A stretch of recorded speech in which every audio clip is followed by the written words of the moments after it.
I describe myself as a dreamer. My head's always in the clouds. When I was very little, probably like 3 or 4, all of us grandchildren would get into my grandmother's pool in Tehran, and we used to swim, and I kind of learnt how to keep myself afloat. But as I grew older, then the girls weren't allowed to go into the pool, so we just look at the guys swim, and we weren't able to swim.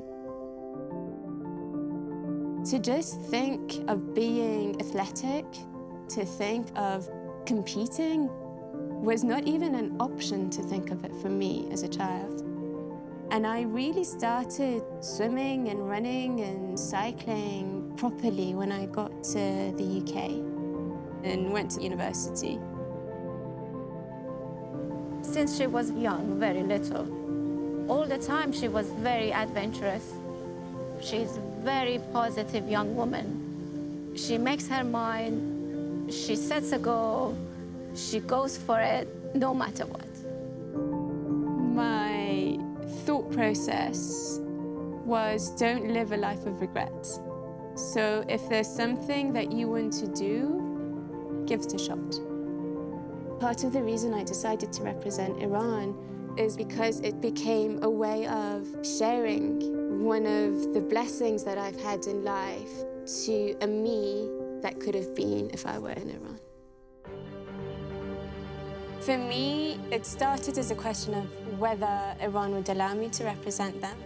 And the rules and conditions of Iran for women is that women have to cover up, be it in the streets, in public places, or representing. But when I'm at home, then it's my personal choice. At first, I called up the Triathlon Federation, and they told me that they don't have a female team, and because of the dress sensitivities, it's not going to be possible. And the communications got more and more intense. The permission eventually came through from the Federation, but part of the challenge then was to create clothes that would cover me sufficiently, that was approved by the authorities. To think that clothing can be a barrier is out of question. And I realized if I could find a solution, then so many women across the world can perhaps make use of it. She's just showing by example that covered women in this culture not only can do it physically, but they can do it in a way that's appropriate and respectful. So it's quite emotional to think of her being the first covered woman to really tackle an Ironman.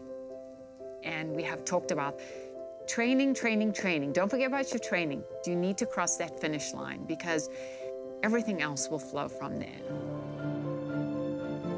I think if she sees another Iranian woman doing the Ironman, that would make her day. That makes it all worth of what she's been through. You see in the media, unfortunately, ways of vilifying the other. But when you're in between the cultures and when you wholeheartedly love someone, whether they wear a scarf or whether they don't, you come to understand that they are just the same at core, at heart. What you wear is just the surface. It's who you are inside. It's what you aspire to be. It's what you do. It's not that piece of fabric on top of us.